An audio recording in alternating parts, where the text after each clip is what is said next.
budget in October 2024 was a real jaw-dropping change to the inheritance tax legislation, as everybody will, I'm sure, be aware.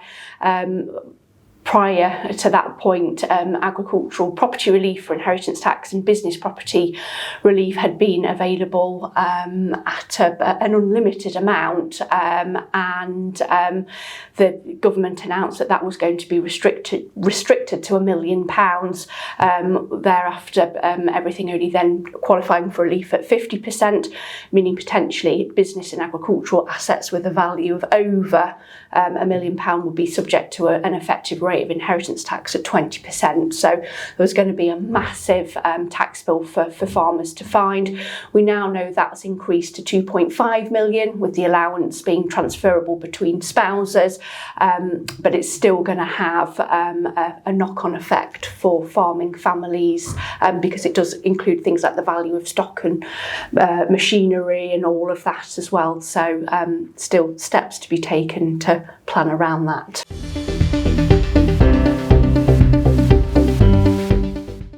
I think that the sort of value of things, and perhaps people not appreciating what the value of their assets are.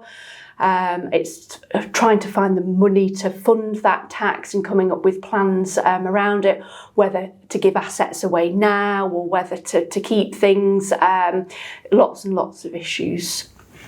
Yeah, I'd agree. I mean, I think from my perspective, one of the more difficult things is how to start a conversation with succession planning. Yeah.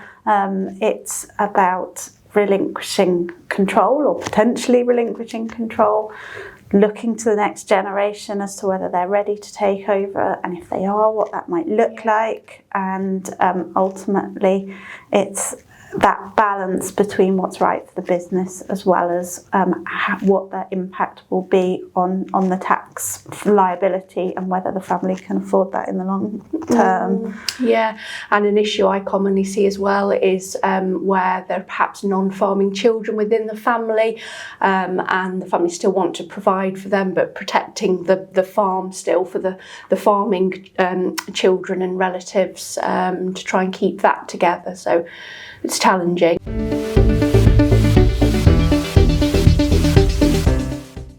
Some of the things that we can do to support with that, though, is look at business and partnership structures. So we often spend time with farming families looking at what their partnership structure looks like and what it could look like if we were to do some restructuring, and found that really useful to both minimise inheritance tax risk exposure, but also in terms of longevity of that farming business. Other documents that are useful? A will is absolutely crucial, and to make sure that dovetails in with your partnership agreement. You'd be looking to build in as much flexibility you can with a will, particularly because of the uncertainty over how tax legislation might change in the future. And also power of attorney, because capacity can be an issue as well. So having a lasting power of attorney that's sort of fit for purpose and has got the correct people appointed to manage your affairs is critical as well. And in some cases, it also leads on to looking at prenuptial agreements or post-nuptial agreements. It's that whole business contingency plan that with farming families extends into the wider familial reach, doesn't it? Absolutely. But I think Emma and I both work together collaboratively with all the farming families we work with to ensure that we make sure that the partnership agreement talks to the will and the will to the partnership agreement. So, yeah.